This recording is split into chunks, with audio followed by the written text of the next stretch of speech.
Bihira lang ito mangyari sa NBA dahil imbes na ang mga players ang magkasakitan, eto ang referee naman ang natamaan dyan ng isang player. Ano nga ba nagsimula ang lahat ng yan at bakit bigla na lang napatigil ang laban? Dahil nga sa nangyari dito nga kay Scott Foster, tara't pag-usapan natin yan.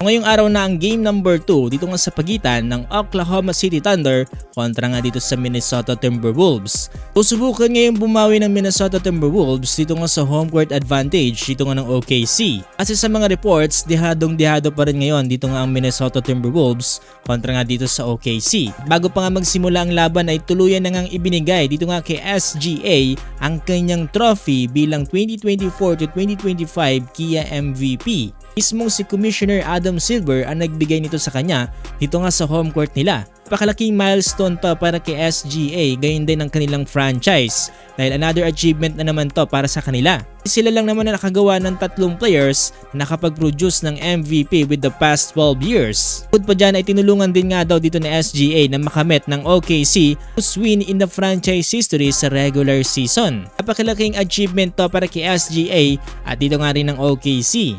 Ito, merong hindi inaasahan na pangyayari dito nga sa first quarter na kung saan umabot sa pagkakatigil nga ng laban. Simula ang lahat ng yan dito nga under 10-minute mark sa first quarter na kung saan ball possession para nga dito sa Minnesota Timberwolves. Hawak-hawak ni Julius Randle yung bola at natapik nga yan dito nga ni Dort. Dahilan para tumawag nga ng jump ball dito nga ang mga referees. Ito yung magja-jump ball na nga dito sila Julius Randle at itong si Dort. Etong referee naman na si Scott Foster ang magtotoss ng bola. Yung pagtoss niya ng bola, etong kamay naman ni Dort ay tumapik naman dito nga sa kanyang muka. Ilan para mapatras etong si Scott Foster at yung tinignan natin dito up close ay tila nga ba parang biglang dumugo yung kanyang ilong dito. So, kung papanoorin natin itong replay, etong kanang kamay ni Dort ay parang sumampal dito nga sa mukha ni Scott Foster. Naman hindi talaga naiwasang dumugo yan dito nga sa lakas ng hampas ni Dort. Kailangan tuloy itigil pansamantalang laban para gamutin etong si Scott Foster. Dahil aksidente naman ang pangyayari, wala namang tinawag na kahit ano dyan dito nga kay Dort.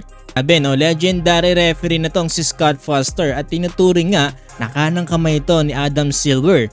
Mga rumors na kayang-kaya nga daw i-control dito nga ni Scott Foster etong laban at paabutin nga sa game number 7 kung kinakailangan. Lalo na nga daw kapag mababa ang ratings ng NBA ay talagang pinapahaba nila ito hanggang game number 7. Well, yan lang naman ay mga rumors at buti na lang okay din naman itong si Scott Foster at nagpatuloy na nga dyan ang laban dito nga sa first quarter. So yan mga boss, abangan natin kung sino nga bang mananalo dito sa laban na to at kung gusto nyo pa ng more basketball updates sa NBA playoffs, huwag nyong kakalimutang i-follow itong ating page.